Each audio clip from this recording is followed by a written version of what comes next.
Purbaya tegaskan ikuti putusan MK terkait anggaran MBG. Menhub pastikan penanganan korban KMP Mutiara Sentosa II optimal. Kemensos dan BRIN kerjasama riset sekolah rakyat.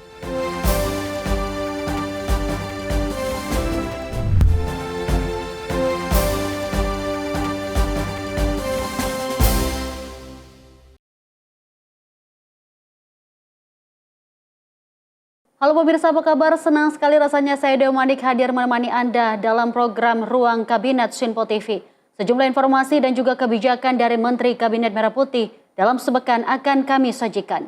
Inilah Ruang Kabinet Sinpo TV selengkapnya.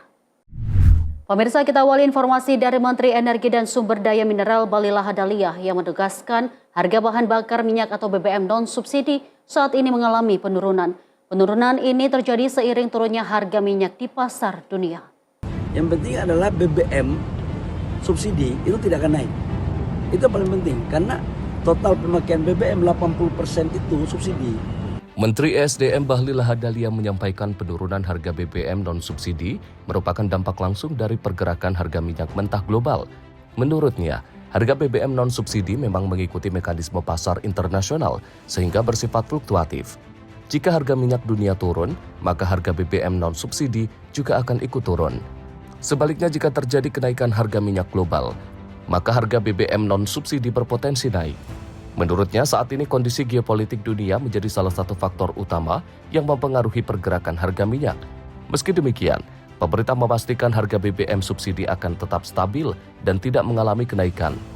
Hal ini karena sebagian besar konsumsi BBM nasional, yaitu sekitar 80%, merupakan BBM subsidi yang digunakan oleh masyarakat luas. Sementara itu, BBM non-subsidi yang dikonsumsi sekitar 20% masyarakat umumnya digunakan oleh kalangan mampu. Ya kan saya dari awal katakan bahwa menyangkut dengan BBM yang non-subsidi itu harganya itu kan memang akan mengikuti harga pasar dunia ICP. Jadi kalau harga dunianya turun, dengan sendirinya akan terkoreksi. Tapi kalau naik, pasti juga akan naik. Dan sekarang kan lagi turun. Dan kemudian badan usaha swasta melakukan koreksi terhadap penurunan harga itu. Nah sekarang kan lagi turun. Kan? Yang penting adalah BBM subsidi itu tidak akan naik. Itu paling penting. Karena total pemakaian BBM 80% itu subsidi. Yang non subsidi itu 20%. Itu kan bagi yang mampu. Bagi saudara-saudara kita yang mampu gitu. Tapi kalau yang 80% itu tetap menjadi bagian yang ditanggung jawab oleh pemerintah, yaitu subsidi. Diketahui awal Agustus kemarin, harga BBM non-subsidi seperti Pertamax, Pertamax Turbo dan Green mengalami penurunan. Pertamax menjadi Rp15.950 per liter, Pertamax Turbo menjadi Rp18.300 dan Pertamax Green menjadi Rp16.600 per liter. Dari Jakarta, Dio Malau, Sinpo TV melaporkan. Pemirsa, Menteri Keuangan Purbaya Yudi Sadewa menegaskan pemerintah akan mengikuti putusan Mahkamah Konstitusi terkait pemisahan anggaran pendidikan dan program pemerintah. Purbaya menyebut implementasi putusan MK tersebut akan disesuaikan dengan batas waktu yang ditetapkan, yaitu mulai tahun 2028. Menteri Keuangan Purbaya Yudi Sadewa pastikan pemerintah akan menindaklanjuti putusan Mahkamah Konstitusi terkait pengaturan anggaran pendidikan. Putusan MK tersebut menegaskan anggaran pendidikan harus dipisahkan dari anggaran program lain sehingga pemerintah perlu menyesuaikan penganggaran program termasuk program makan bergizi gratis atau MBG. Purbaya menyebut pelaksanaan penyesuaian tersebut akan mengikuti batas waktu yang ditetapkan MK, yaitu pada tahun 2028. Purbaya menjelaskan penyesuaian anggaran tidak serta-merta dilakukan pada tahun ini, mengingat pembahasan anggaran tahun untuk 2027 sudah berjalan. Menurutnya, jika seluruh postur anggaran harus diubah saat ini, prosesnya akan menjadi lebih rumit dan beresiko tidak selesai tepat waktu. Purbaya juga menyebut pemerintah masih akan menghitung dampak dari pemisahan anggaran tersebut. Ia mengatakan pembahasan lebih lanjut dengan Presiden Prabowo Subianto belum dilakukan. Sementara terkait evaluasi anggaran program makan bergizi gratis, Purbaya mengaku belum bertemu Kepala Badan Gizi Nasional Sudaryono. Purbaya menyebut Sudaryono masih melakukan konsolidasi dan pertemuan untuk membahas evaluasi anggaran MBG diperkirakan dilakukan pekan depan. Kita ikutin putusan MK tahun 2008 kan.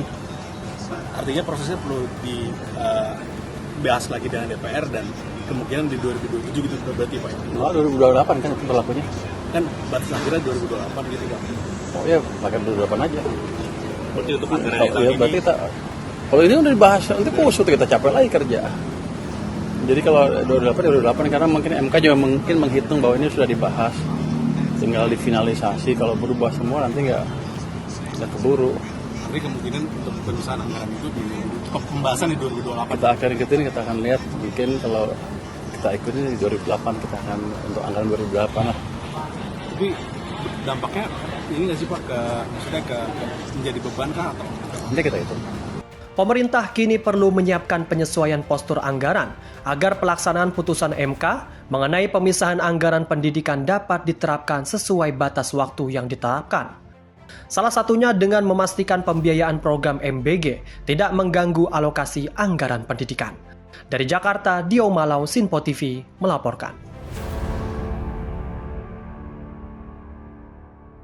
Sementara itu pemirsa, Menteri Pertanian Andi Amran Sulaiman mengungkap dugaan permainan harga beras fortifikasi hingga Rp42.000 per kilogram. Pemerintah menemukan adanya dugaan ketidaksesuaian harga dan standar produk yang kini tengah ditindaklanjuti.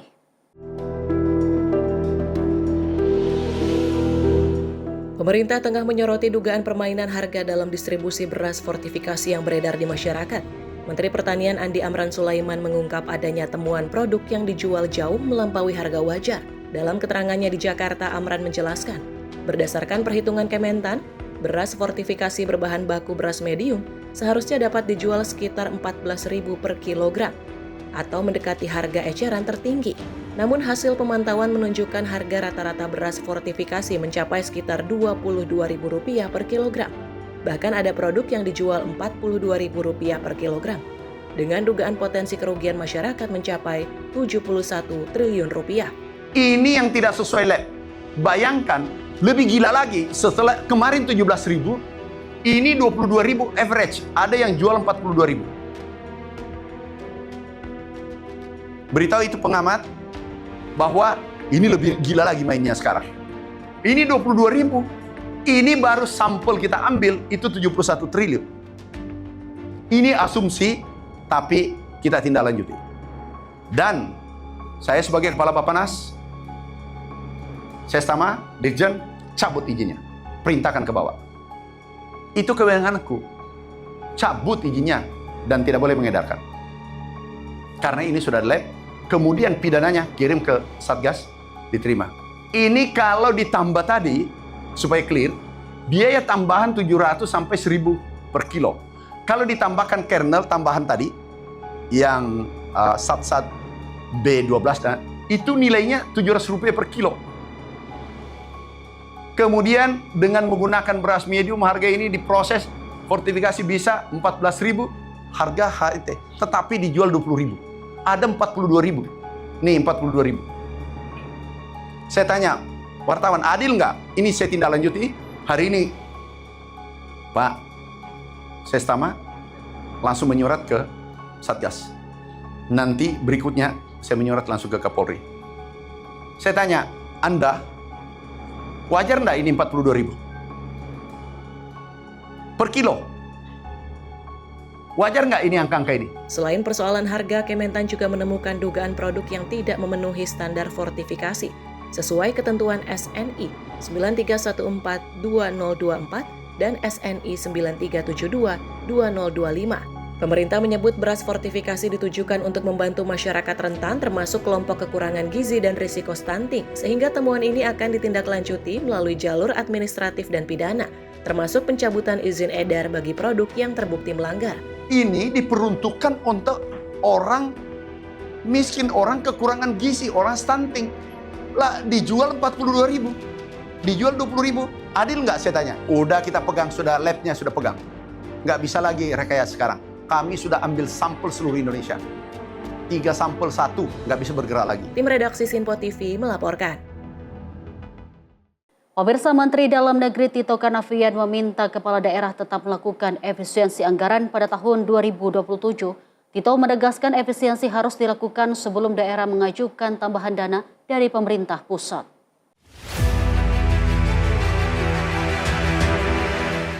Mendagri Tito Karnavian menyebut masih banyak kepala daerah yang belum melakukan efisiensi belanja operasional seperti perjalanan dinas, rapat hingga pemeliharaan saat ini. Menurutnya, kepala daerah harus menelaah langsung penggunaan anggaran agar tidak terjadi pemborosan maupun program yang tidak memberikan manfaat. Jika efisiensi sudah dilakukan namun anggaran masih kurang, pemerintah akan mempertimbangkan pembayaran dana bagi hasil atau penambahan dana alokasi umum sesuai kemampuan keuangan negara. Ia menegaskan tambahan dukungan anggaran hanya akan diberikan setelah pemerintah memastikan daerah telah melakukan efisiensi secara optimal. Jadi kalau untuk tahun 2007 ya, saya tetap mendorong kepala daerah untuk melakukan efisiensi. Kenapa? Dari penelitian yang kami lakukan, turun ke lapangan dan lain-lain, banyak kepala daerah yang belum melakukan efisiensi, terutama di belanja operasional pegawai, pemeliharaan perawatan, kemudian makanan minuman. Itu banyak yang berlebihan, perjalanan yang dinas yang banyak, rapat yang nggak perlu, yang cukup disederhanakan, bahkan yang cukup dengan Zoom meeting misalnya. Nah ini yang harus perawatan dibuat tinggi, pemeliharaan itu. Padahal nggak segitu, nanti baru akhir tahun sibuk nyari bilnya. Nah ini saya minta kepada kepala daerah, lakukan dulu. Jangan mau dibohongin sama sekda, bapeda, kepala bagian keuangan, kepala bagian umum, macam-macam. Dan juga OPD yang bikin macam program-program yang nggak perlu. Dari Jakarta, Max Munte Azizul Hakim, Sinpo TV melaporkan. Pemerintah memutuskan untuk memperpanjang periode work from home sehari dalam sepekan bagi aparatur sipil negara mulai dari Agustus hingga akhir September 2026. Pemirsa, hal ini sebagai bagian dari transformasi budaya kerja sekaligus upaya penghematan energi. Keputusan tersebut diambil karena kebijakan ini merupakan bagian penting dari pelaksanaan reformasi birokrasi agar tata kelola pemerintahan semakin dinamis dan mampu menjawab kebutuhan perubahan yang terjadi. Kepala Badan Komunikasi Pemerintah Republik Indonesia Muhammad Kodari dalam keterangan persnya pada 3 Agustus 2026 menyatakan skema work from home merupakan salah satu bentuk penerapan pola kerja fleksibel bagi ASN. Penerapan fleksibilitas bekerja tersebut memiliki landasan kebijakan yang jelas, yaitu Peraturan Presiden Nomor 21 Tahun 2023 tentang Hari Kerja dan Jam Kerja Instansi Pemerintah dan Pegawai Aparatur Sipil Negara, yang kemudian diatur lebih lanjut melalui Peraturan Menteri Pan-RB Nomor 4 Tahun 2025 tentang pelaksanaan tugas-tugas kedinasan pegawai ASN secara fleksibel pada instansi pemerintah.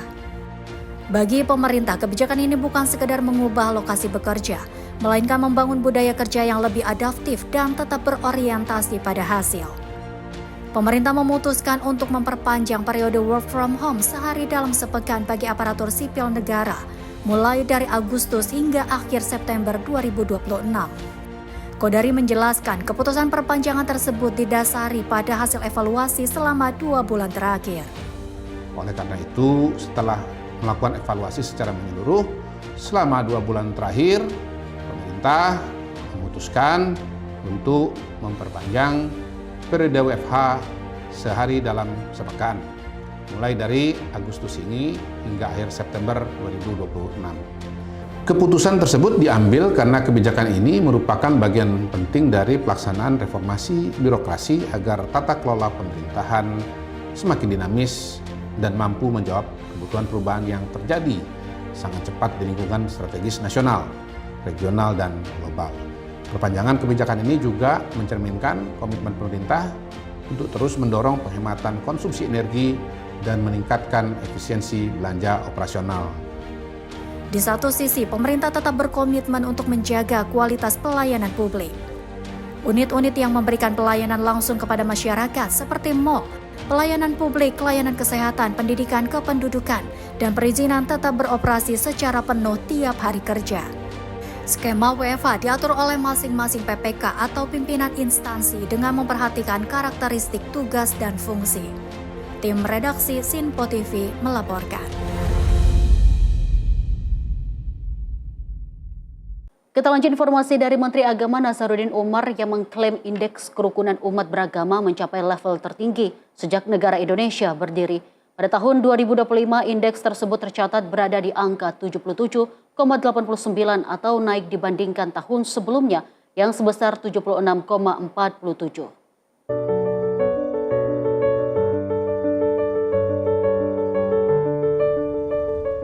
Menteri Agama Nasaruddin Umar mengklaim indeks kerukunan umat beragama di Indonesia mencapai level tertinggi sejak negara ini berdiri. Pernyataan tersebut disampaikan Nasaruddin saat membuka zikir dan doa kebangsaan dalam rangka menyambut Hari Ulang Tahun ke-81 Kemerdekaan Republik Indonesia di kawasan Monumen Nasional Jakarta pada Sabtu malam.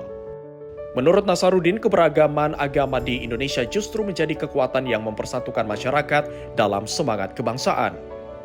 Kerukunan umat beragama meningkat dari 76,47 pada tahun 2024 menjadi 77,89 pada tahun 2025. Tertinggi semenjak negeri ini berdiri, Bapak Ibu sekalian. Capaian ini juga melampaui target RPJM tahun 2025 sebesar 76,47% dan telah mendekati target akhir tahun 2029 sebanyak 78,25. Tidak hanya itu, indeks kesalehan umat beragama juga meningkat menjadi 84,20 pada tahun 2025 ini. Secara khusus, kami menyampaikan terima kasih kepada seluruh tokoh agama yang terus konsisten dalam membina umat hingga kerukunan bangsa tetap terawat. Ini penting karena kerukunan adalah modal dasar pembangunan. Ia menyebut capaian tersebut telah melampaui target Rencana Pembangunan Jangka Menengah atau RPJM 2025 yang dipatok pada angka 76,47. Bahkan menurutnya, angka itu sudah mendekati target indeks kerukunan umat beragama pada akhir 2029 yang ditetapkan sebesar 78,25. Selain indeks kerukunan, Nasaruddin juga mengungkapkan indeks kesalehan umat beragama ikut mengalami peningkatan pada 2025.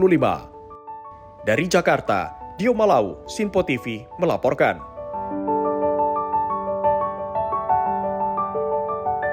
Pemirsa, Menhub pastikan penanganan korban KMP Mutiara Sentosa II optimal. Informasinya usai jeda. Tetaplah bersama kami di Sinpo TV.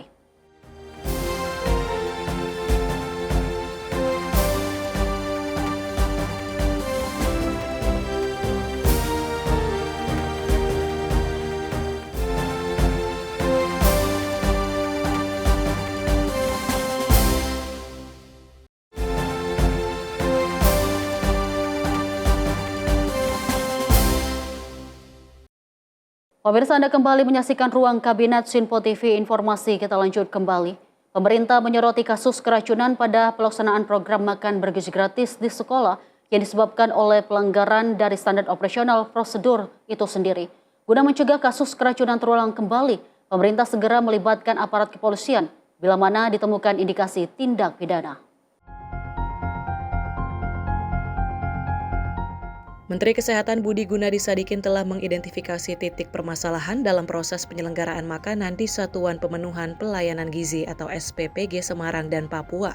Kemenkes dan Badan Gizi Nasional pun menyoroti setiap SPPG yang beroperasi harus memiliki sertifikat layak higien sanitasi atau SLHS untuk menekan indikasi pelanggaran yang ada. Di samping itu, menurutnya, kepemimpinan Kepala BGN saat ini tanggap merespon berbagai polemik teknis di lapangan, mulai dari pelanggaran standar operasional hingga kasus keracunan terhadap penerima manfaat.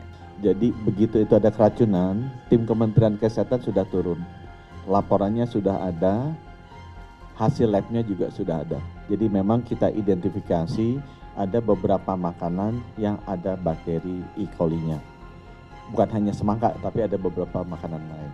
Dan kita juga sudah melihat masalahnya ada prosesnya di mana, dan kita sudah memberikan masukan ke BGN mengenai masalah-masalah yang terjadi di SPPG tersebut.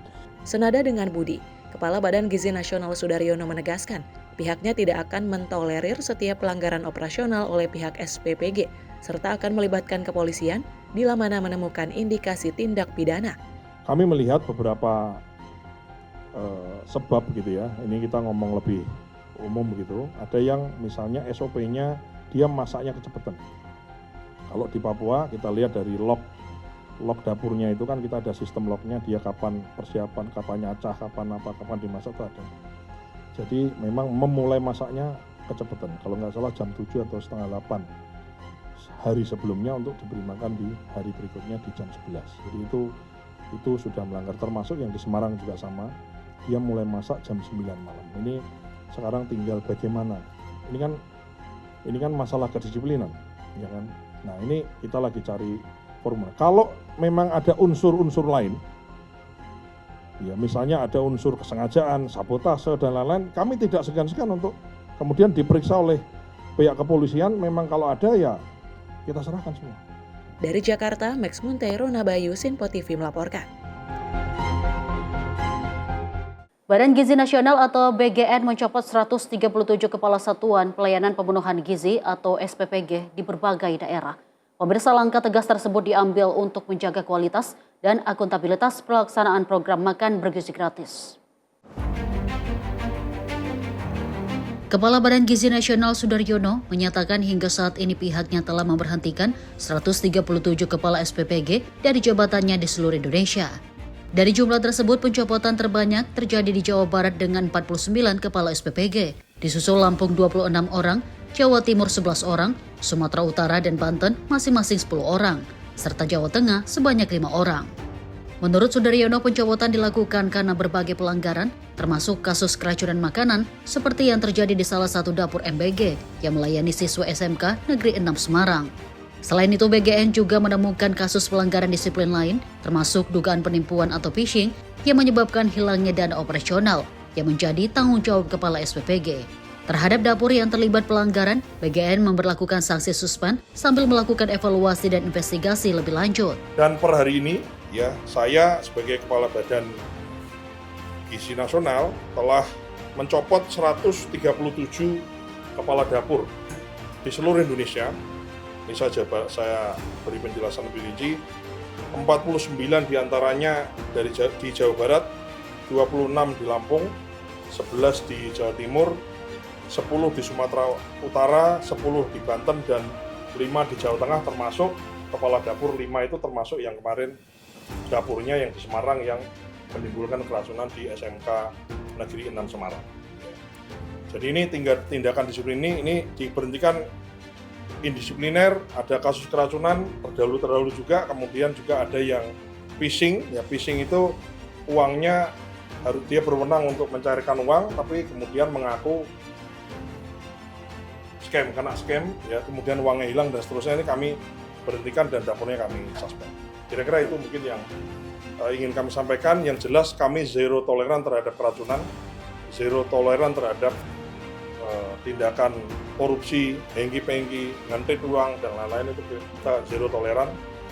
Dan kami telah menyiapkan suatu sistem mekanisme di mana ya trust is good tapi control is better. Sudaryono menegaskan BGN menerapkan kebijakan zero tolerance terhadap kasus keracunan, korupsi dan penyalahgunaan dana maupun pelanggaran lain yang dapat merugikan program makan bergizi gratis dan masyarakat. Tim redaksi Sinpo TV melaporkan. Pemirsa, pasca insiden KMP Mutiara Sentosa II, pemerintah memperkuat koordinasi penanganan korban dan proses evakuasi. Hal ini disampaikan Menteri Perhubungan Dudi Purwagandi saat meninjau langsung posko terpadu di Pelabuhan Tanjung Perak, Surabaya.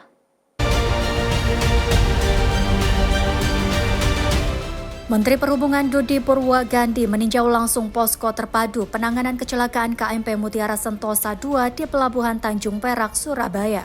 Kunjungan ini dilakukan untuk memastikan proses penyelamatan dan penanganan korban berjalan optimal, sekaligus mengkoordinasikan langkah lanjutan bersama seluruh pihak terkait. Dodi juga mengapresiasi respon cepat pemerintah daerah di Madura serta seluruh unsur yang terlibat dalam operasi penyelamatan korban KMP Mutiara Sentosa II. Peninjauan dilanjutkan ke Terminal Gapura Surya Nusantara saat KM Meratus Pematang Siantar bersandar dengan membawa penumpang KMP Mutiara Sentosa II yang berhasil dievakuasi. Di lokasi, Menteri Perhubungan bertemu langsung dengan para korban dan menyampaikan belasungkawa atas musibah yang terjadi. Saat ini Kementerian Perhubungan telah mengoperasikan posko terpadu di Terminal Gapura Surya Nusantara sebagai pusat layanan bagi korban dan keluarga sekaligus menjadi pusat koordinasi penanganan. Menteri Perhubungan menegaskan pemerintah akan melakukan investigasi menyeluruh untuk mengetahui penyebab kebakaran serta melakukan evaluasi agar kejadian serupa tidak terulang di masa mendatang. Tim redaksi Sinpo TV melaporkan.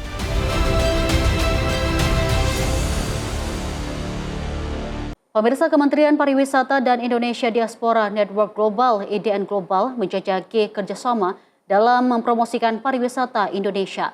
Menurut Menteri Pariwisata Widianti Putri Wardana, diaspora adalah garda terdepan dalam mendukung beragam program prioritas Kementerian Pariwisata.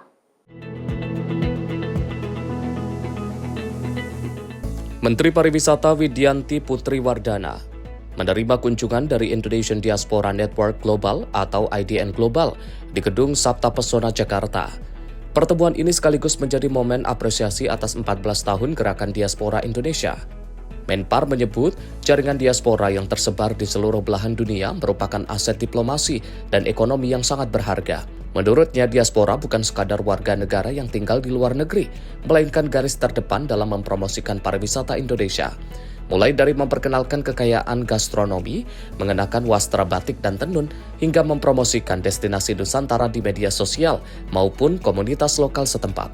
Maka dari itu, pertemuan itu menjadi ajang untuk menjajaki berbagai peluang kerjasama dan menggabungkan misi guna mendorong beragam program prioritas Kementerian Pariwisata. Tim redaksi Sinpo TV melaporkan. Program kredit usaha rakyat mencatat capaian positif sepanjang 2026 hingga 22 Juli 2026. Realisasi KUR telah menembus 169 triliun dan menjangkau 2,65 juta debitur UMKM. Penyaluran kredit usaha rakyat terus menunjukkan tren positif sebagai salah satu upaya pemerintah memperluas akses pembiayaan bagi pelaku usaha. Hingga 22 Juli 2026, realisasi KUR telah mencapai 169 triliun rupiah dan menjangkau 2,65 juta debitur UMKM di seluruh Indonesia. Dari target penyaluran sebesar 290 triliun rupiah pada tahun ini, sebanyak 1,1 juta penerima merupakan debitur baru yang untuk pertama kalinya memperoleh akses pembiayaan formal. Selain itu, 511.000 pelaku UMKM tercatat berhasil naik kelas, sementara kualitas pembiayaan tetap terjaga dengan tingkat kredit bermasalah (NPL) sekitar 2%. Deputi Bidang Kewirausahaan Kementerian UMKM sekaligus juru bicara Kementerian UMKM, Riza Damanik mengatakan, KUR menjadi program strategis pemerintah untuk memperkuat ekonomi rakyat melalui pembiayaan berbunga rendah sebesar 6%. KUR adalah salah satu program strategis pemerintah untuk memperkuat ekonomi rakyat dengan memberikan dukungan modal kepada usaha produktif dan layak, namun belum memiliki agunan tambahan. Melalui subsidi APBN, bunga KUR hanya sebesar 6% saja. Jauh lebih rendah dibandingkan bunga kredit komersial yang berkisar antara 10 hingga 14% atau bahkan lebih. Tahun 2026, pemerintah menargetkan plafon penyaluran KUR sebesar 290 triliun. Alhamdulillah, sejak Januari hingga 22 Juli 2026 ini, penyaluran KUR telah mencapai 169 triliun dengan jumlah UMKM penerima manfaat sebanyak 2,65 juta debitur di seluruh Indonesia. Dari jumlah tersebut, 1,1 juta merupakan debitur baru yang untuk pertama kalinya memperoleh akses pembiayaan formal pada tahun ini. Sebanyak 511.000 pengusaha UMKM telah naik kelas, sementara kualitas pembiayaan tetap terjaga dengan tingkat kredit bermasalah kisaran 2%. Lebih dari itu, hingga saat ini 65% penyaluran KUR diarahkan ke sektor produksi. Mulai dari sektor pertanian, perikanan, peternakan, perkebunan, industri pengolahan, hingga sektor-sektor produktif lainnya yang menjadi penggerak ekonomi rakyat. Penyaluran KUR ke sektor produksi akan mendorong lahirnya usaha-usaha yang berdampak, memperluas kehadiran sentra-sentra ekonomi unggulan rakyat di daerah, serta menciptakan lapangan kerja baru di seluruh pelosok negeri. Kepada seluruh ibu dan bapak pengusaha UMKM, plafon KUR tahun ini masih terbuka lebar. Silahkan dimanfaatkan untuk meningkatkan kapasitas dan produktivitas usaha ibu dan bapak sekalian. Lebih dari 65% penyaluran KUR juga difokuskan ke sektor produktif guna mendorong pertumbuhan ekonomi daerah dan menciptakan lapangan kerja. Tim redaksi Sinpo TV melaporkan. Pemirsa, masyarakat yang mengajukan kredit usaha rakyat hingga 100 juta perlu memahami aturan yang berlaku. Jika dimintai agunan tambahan atau dikenai pungutan di luar ketentuan, segera laporkan kepada pihak berwenang. Mari menjaga integritas program kredit usaha rakyat ini. Apabila Bapak dan Ibu menemukan adanya permintaan agunan, pelaku usaha yang mengajukan kredit usaha rakyat perlu mengetahui haknya sebelum mengajukan penjaminan. Pasalnya, pemerintah menegaskan bahwa pengajuan KUR dengan plafon hingga 100 juta tidak boleh disertai permintaan agunan tambahan dalam bentuk apapun. Deputi Bidang Kewirausahaan Kementerian UMKM sekaligus juru bicara Kementerian UMKM Riza Damadi mengatakan sesuai pedoman pelaksanaan KUR, penjamin hingga 100 juta hanya menggunakan anggunan pokok berupa usaha yang dibiayai dan tidak memerlukan jaminan tambahan. Ia juga mengingatkan masyarakat agar tidak menggunakan jasa perantara maupun pembayar biaya untuk memperoleh akses KUR. Bahwa sesuai dengan pedoman pelaksanaan kredit usaha rakyat, pinjaman KUR hingga 100 juta rupiah tidak boleh dikenakan agunan tambahan dalam bentuk apapun. Tidak ada pengecualian. Sekali lagi, tidak boleh dimintai agunan tambahan. Cukup menggunakan agunan pokok, dalam hal ini objek usaha yang dibiayai melalui KUR itu sendiri. Mari menjaga integritas program kredit usaha rakyat ini. Apabila Bapak dan Ibu menemukan adanya permintaan agunan untuk pinjaman KUR hingga 100 juta rupiah atau ada pungutan yang tidak semestinya, segera laporkan melalui SPAN lapor atau email ke kur@ekon.site. Setiap laporan akan ditindaklanjuti sesuai ketentuan yang berlaku, termasuk pemberian sanksi apabila ditemukan pelanggaran. Riza menjelaskan anggunan tambahan seperti sertifikat tanah, BPKB kendaraan atau aset lainnya hanya dapat diberlakukan untuk pinjaman KUR di atas 100 juta dengan pengecualian tertentu.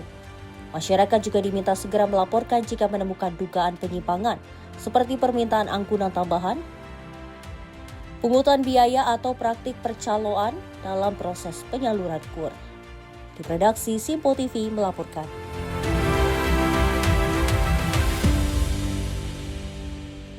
Pemirsa, Menteri Kesehatan Budi Gunadi Sadikin memastikan program cek kesehatan gratis tidak hanya berfokus pada perluasan cakupan peserta saja, melainkan juga pada pelaksanaan screening kesehatan. Evaluasi tersebut kini dititik beratkan pada penguatan tata laksana agar setiap temuan penyakit dapat ditindaklanjuti secara optimal oleh sistem layanan kesehatan. Tapi sudah kita lihat kalau terlalu banyak juga, nanti kita akan teteran untuk tata laksananya. Padahal ekspektasi masyarakat udah tinggi kan, kayak kita lakukan screening jiwa nih. Setelah berhasil memperluas cakupan program screening kesehatan pada cek kesehatan gratis, pemerintah kini mengalihkan fokus pada penyempurnaan tata laksana pelaksanaan program. Langkah ini dilakukan untuk memastikan hasil pemeriksaan tidak berhenti pada proses deteksi dini, melainkan dapat diikuti dengan pelayanan dan penanganan medis yang memadai. Pemerintah menilai perluasan screening harus berjalan seiring dengan kesiapan fasilitas pelayanan kesehatan. Karena tanpa sistem tindak lanjut yang kuat, temuan hasil screening beresiko tidak dapat ditangani secara optimal.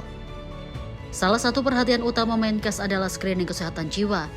Menteri Kesehatan Budi Gunadi Sadikin menyebut berdasarkan estimasi prevalensi Organisasi Kesehatan Dunia atau WHO, perluasan screening akan meningkatkan jumlah temuan kasus yang memerlukan pendampingan dan penanganan lanjut. Oleh karenanya, pemerintah memilih pendekatan bertahap sambil terus melakukan evaluasi terhadap pelaksanaan program, dengan tujuan agar sistem pelayanan kesehatan siap memberikan penanganan kepada setiap masyarakat yang terdeteksi memiliki resiko maupun masalah kesehatan. Program ini yang awal kita kejar cakupannya dulu, ya udah 70 juta. Sekarang kita mengejar tata laksananya. Saya butuh masukan bahwa yang kita harus perbaiki apa. Tadi memang teksnya kan banyak tuh. Pertama itu 13, ada 4 kali sampai 16. Tapi sudah kita lihat kalau terlalu banyak juga, nanti kita keteteran untuk tata laksananya. Padahal ekspektasi masyarakat udah tinggi kan. Kayak kita lakukan screening jiwa. Screening jiwa kan kalau di WHO bilang 1 dari 10. Jadi bayangin kalau kita 70 juta, itu kan secara teori, unless Indonesia lebih baik dari dunia gitu ya, kan ada 7 juta yang kena masalah kesehatan jiwa. Nah terus nanganinya gimana? Kita jadi deg-degan juga kan, karena kita tahu lah, kita baru mulai screening jiwa sekarang, karena masalah kesehatan jiwa kan baru 3 tahun, 4 tahun terakhir ini keluar.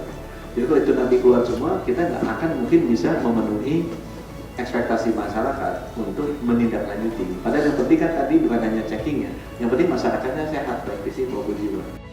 Dari Jakarta, Sri Dewi Andayani, Azizul Hakim, Sinpo TV melaporkan.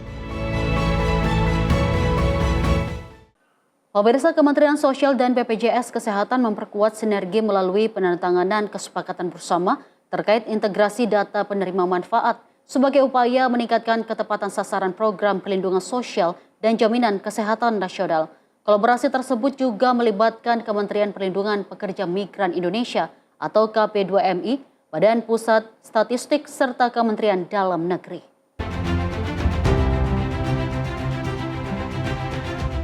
Wakil Menteri Sosial Agus Jabo Priyono menyampaikan, integrasi data menjadi langkah penting untuk membangun sistem perlindungan sosial yang lebih akurat, efisien, dan terpadu.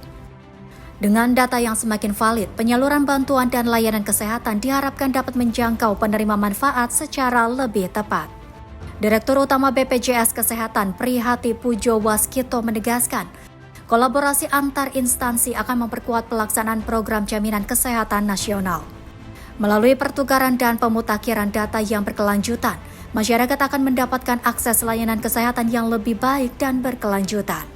Kolaborasi lintas sektor menjadi fondasi penting bagi percepatan pembangunan dan peningkatan kesejahteraan. Dengan sinergi antar kementerian dan lembaga, kita dapat menyatukan kebijakan, sumber daya, dan data sehingga respon pemerintah lebih terkoordinasi, kebijakan lebih efektif, serta manfaatnya dirasakan secara merata oleh seluruh lapisan masyarakat. BPJS Kesehatan juga menegaskan pentingnya pembaruan data untuk memastikan masyarakat yang paling membutuhkan memperoleh perlindungan kesehatan.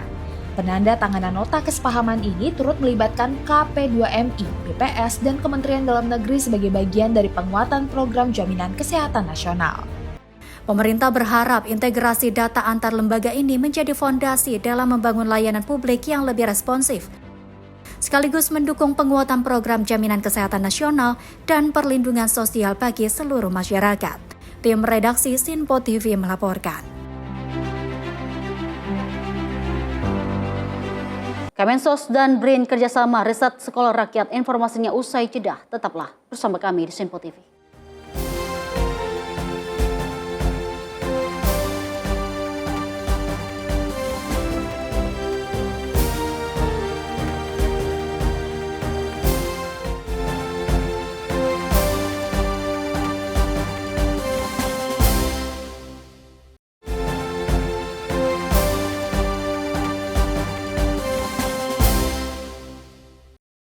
Pemirsa, Anda kembali menyaksikan Ruang Kabinet Sinpo TV dan masih bersama saya, Dewi Manik. Informasi kita lanjut dari Wakil Menteri Perdagangan Diah Roro Esti yang melakukan pertemuan bilateral dengan Wakil Menteri Luar Negeri Panama Carlos Arturo Hoyos yang membahas penguatan hubungan bilateral Indonesia dan Panama, khususnya di sektor perdagangan dan investasi. Wakil Menteri Perdagangan Diah Roro Esti melakukan pertemuan bilateral dengan Wakil Menteri Luar Negeri Panama, Carlos Arturo Hoyos di kantor Kementerian Perdagangan Jakarta.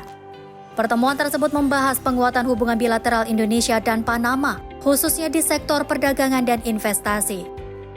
Kedua pihak juga menjajaki berbagai peluang kerjasama, termasuk rencana pembentukan Working Group on Trade and Investment atau WGTI sebagai wadah untuk memperdalam kolaborasi kedua negara.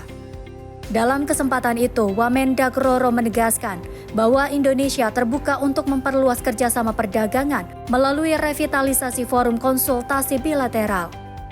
Langkah ini diharapkan dapat memperkuat dialog serta membuka peluang yang lebih luas di bidang perdagangan dan investasi. Selain itu, kedua negara melihat potensi besar untuk meningkatkan kerjasama di berbagai sektor strategis, seperti logistik dan jasa pelabuhan. Mengingat posisi Panama sebagai hub perdagangan global melalui terusan Panama. Peluang juga terbuka pada sektor produk unggulan Indonesia, termasuk makanan olahan, tekstil, furniture, serta produk berbasis sumber daya alam untuk memasuki pasar Amerika Latin melalui Panama sebagai pintu gerbang. Tim redaksi Sinpo TV melaporkan. Pemirsa, pemerintah terus mendorong pemerataan akses pendidikan melalui program Sekolah Rakyat. Di Kabupaten Muna Barat, Sulawesi Tenggara, pembangunan sekolah rakyat permanen diusulkan di atas lahan seluas 10 hektar dengan kapasitas hingga 2.000 siswa.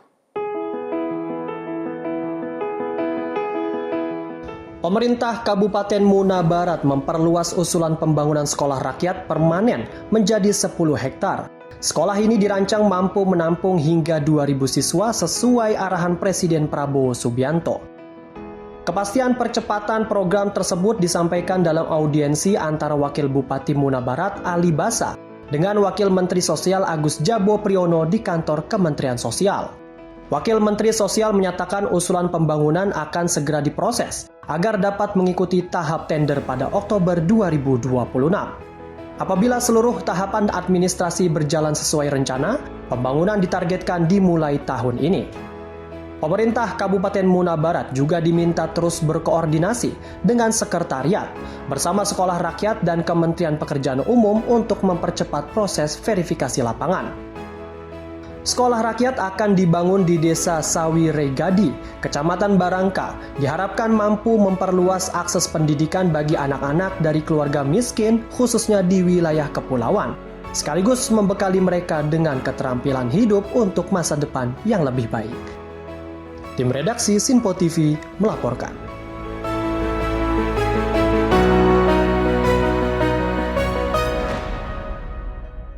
Kita lanjut informasi dari Menteri Koperasi RI Ferry Juliantono mendorong pembentukan koperasi syariah di lingkungan wanita pengusaha muslimah Indonesia atau WPMI. Hal ini dinilai bisa jadi wadah pengembangan usaha anggota serta memperluas akses permodalan masyarakat. Menteri Koperasi Republik Indonesia Ferry Juliantono membuka pelatihan koperasi syariah yang digelar DPP WPMI atau Wanita Pengusaha Muslimah Indonesia di Jakarta. Dalam momen tersebut, Menkop menyatakan pemerintah memberikan dukungan kepada pelaku usaha perempuan yang tergabung dalam WPMI untuk naik kelas melalui wadah koperasi. Lebih lanjut, Menkop menilai bahwa koperasi syariah perempuan juga dapat jadi alternatif akses pembiayaan bagi masyarakat, serta sebagai upaya mengurangi ketergantungan terhadap pinjol dan rentenir. Dan apresiasi kepada wanita pengusaha muslimah Indonesia yang telah menginisiasi kegiatan ini tadi, Bu Ketum. Saya senang sekali Ibu tadi menyatakan acara hari ini sebagai titik awal sebuah gerakan. Nah ini yang kuning-kuning ini, jadi di Kementerian Koperasi ini juga ada DPP yang menurut pendapat kami juga harus kolaborasi juga dengan KPDK supaya nanti koperasi di lingkungan Kementerian Koperasi ini juga bisa berkembang menjadi lebih baik juga dan bisa kerjasama juga dengan wanita pengusaha muslim Indonesia. Menurut pendapat saya perlu untuk ditindaklanjuti ini Bu Wamen supaya antara DWP, karena ini kan perempuan juga, jadi kalau bisa DWP-nya juga jadi pengusaha. Menkop berharap semakin banyak perempuan Indonesia yang tidak hanya berperan sebagai penggerak organisasi, tetapi juga menjadi pelaku usaha yang tangguh melalui koperasi. Tim redaksi Sinpo TV melaporkan. Pemirsa, kabar gembira untuk warga Surabaya khususnya terkait dengan jumlah penerima perbaikan program rumah. Kementerian Perumahan dan Kawasan Permukiman menambah jumlah penerima perbaikan program rumah di Surabaya sebanyak 2.000 unit. Melalui program bantuan stimulan perumahan swadaya atau BSPS.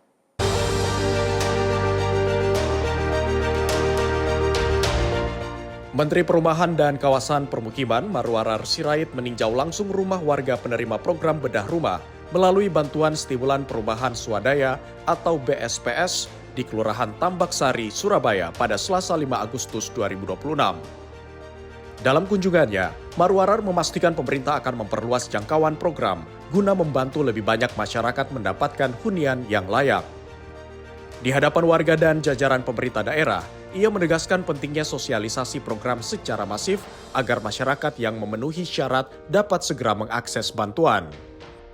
Menurutnya, persyaratan penerima BSPS kini telah dipermudah sesuai arahan Presiden Prabowo Subianto. Dalam kesempatan itu, Menteri PKP juga mengapresiasi pelaksanaan program di lapangan yang dinilai tepat sasaran. Pemerintah pun memutuskan menambah kuota BSPS di Surabaya secara signifikan dari sebelumnya sekitar 1.096 unit menjadi sekitar 2.000 unit rumah.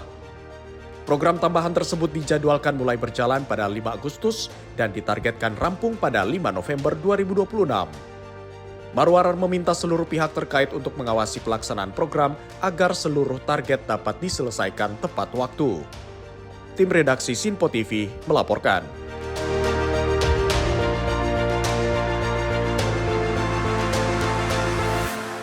Kementerian Sosial dan Badan Riset dan Inovasi Nasional BRIN memperkuat sinergi untuk mendukung program prioritas pemerintah. Kerjasama ini difokuskan pada penguatan sekolah rakyat serta pemberdayaan masyarakat berbasis riset dan inovasi.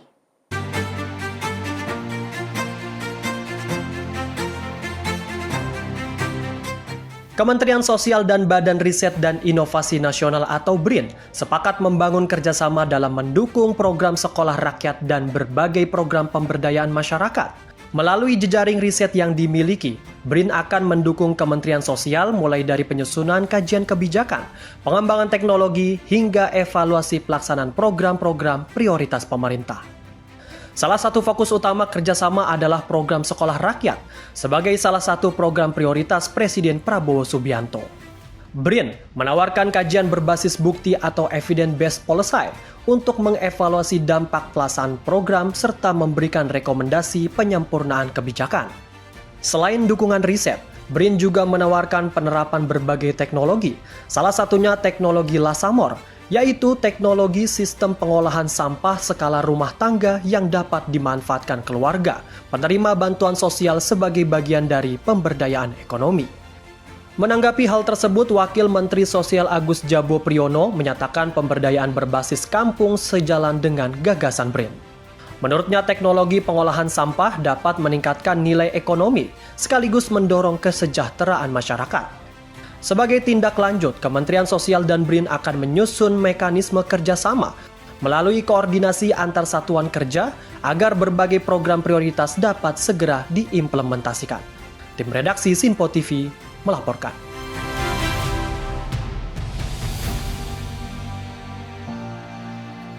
Pemirsa, Kementerian Pekerjaan Umum melalui Balai Wilayah Sungai BWS Sumatera 6 menyalurkan bantuan air bersih untuk warga yang mengalami kekeringan. Penyaluran ini difokuskan di Desa Suko Awenjaya, Kecamatan Sekernan, Kabupaten Muaro, Jambi.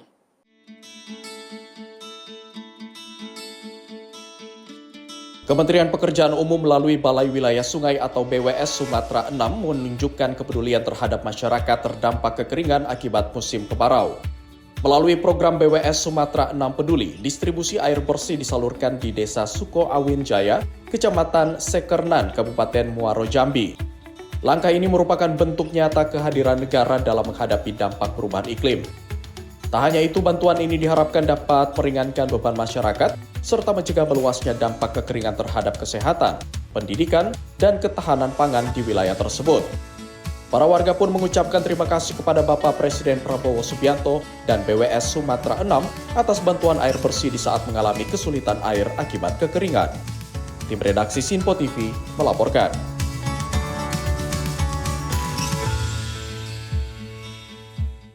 Pemkab Tasikmalaya resmi menghibahkan lahan seluas 30 hektar kepada Kemdikbud untuk pembangunan sekolah nasional terintegrasi. Pemirsa, penandatanganan berita acara hibah tanah dilakukan langsung oleh Bupati Tasikmalaya, Cecep Nurul Yakin di Tangerang.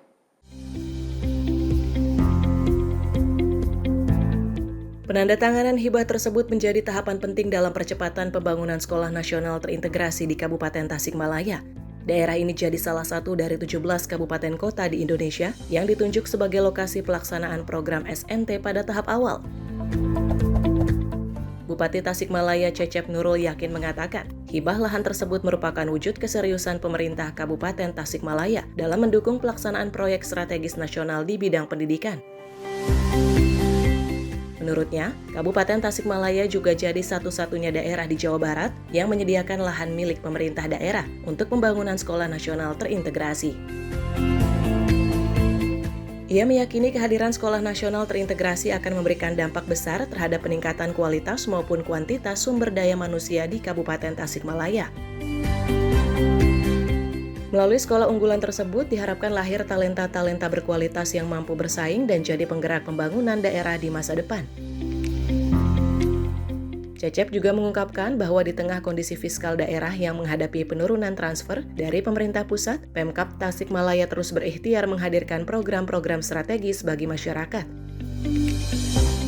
Sementara itu, pembangunan sekolah nasional terintegrasi dibiayai pemerintah pusat dengan nilai investasi mencapai sekitar 250 miliar rupiah.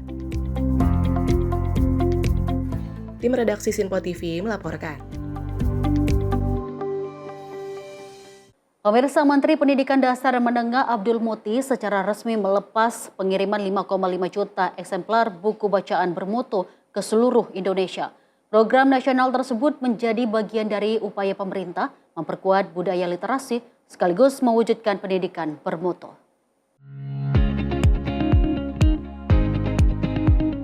Kementerian Pendidikan Dasar dan Menengah menyalurkan 5,5 juta eksemplar buku bacaan untuk 24.609 sekolah di 510 kabupaten kota seluruh Indonesia. Acara seremonial pendistribusian buku tersebut digelar di Pura Group, Kabupaten Kudus, Jawa Tengah. Menteri Pendidikan Dasar dan Menengah Abdul Muti mengungkapkan bahwa buku bacaan yang didistribusikan ke puluhan ribu sekolah tersebut terdiri dari berbagai jenis buku. Selain buku cetak konvensional, terdapat pula buku digital atau e-book, buku video atau videobook, dan buku audio atau audiobook.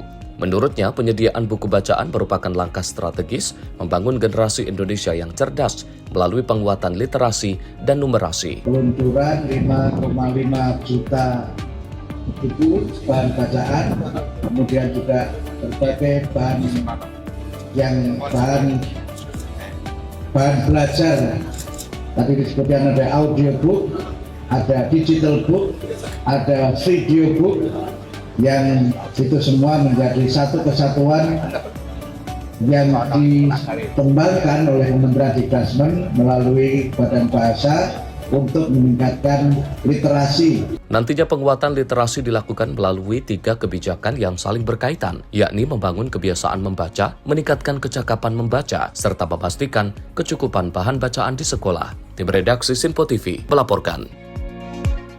Pemirsa, informasi tadi mengakhiri perjumpaan kita di ruang kabinet Sinpo TV hari ini. Saya Deo Manik pamit, terima kasih atas kebersamaan Anda. Sampai jumpa.